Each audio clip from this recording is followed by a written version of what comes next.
What's up, peeps? Julian Williams here with the Distance. Got a video for you guys. Post-fight to Randall Bailey versus Mike Jones. Ended in an 11th round knockout in favor of Randall Bailey. I predicted the fight for a decision in favor of Mike Jones, and boy was I wrong in this one.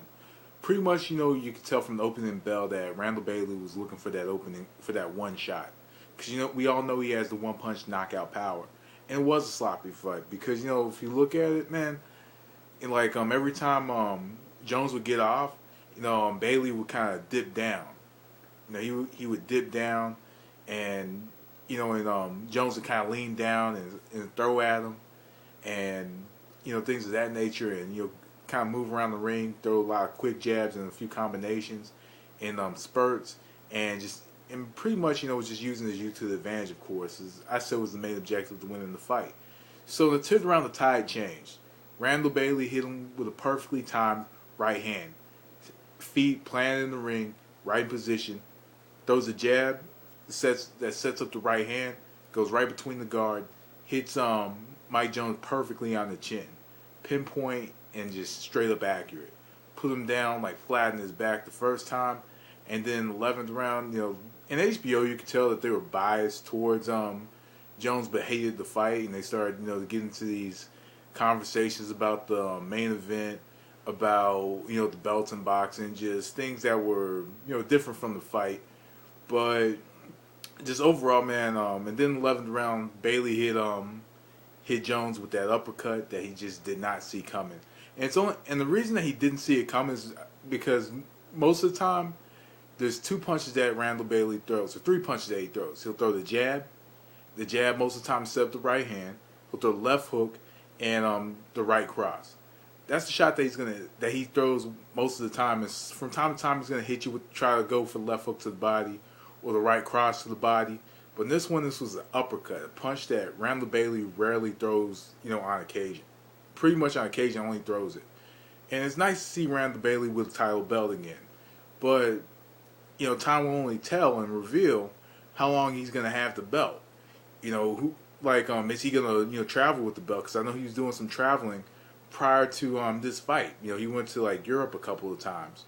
But it's nice to see Randall Bailey get a knockout, but also we do know he's a one-dimensional fighter. He's very dependent on that right hand, and you could tell in this fight that he was dependent on it. Had the hand in position throughout the entire fight, and he was just ready to throw it. He was ready to find that one shot to knock out Mike Jones with. So congratulations to Randall Bailey.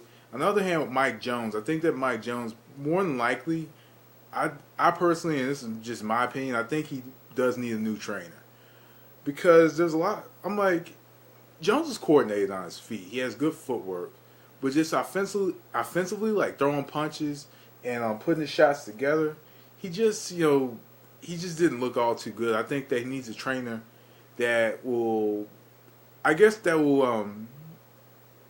probably take him and break him down offensively, and dissect his style, and not dissect, but assess his style, and try to find a plan B for him, and try to find a way to utilize his offense much better.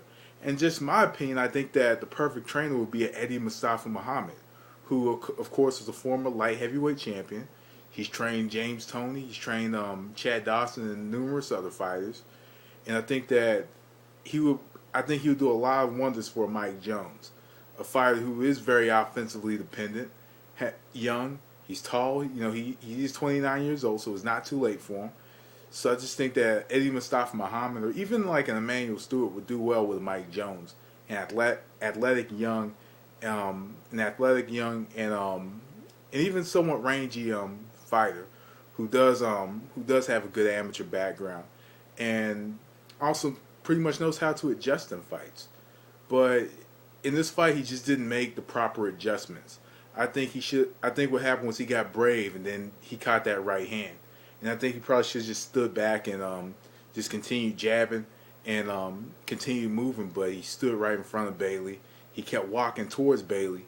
And a puncher loves it when a fighter walks into their shot, because when they walk in, that just gives them time to see them walking in and find the opening and then wham bam, thank you, man. It's done. So anyway, peeps, I'm out of here. That was Distance. Thanks for watching. Peace.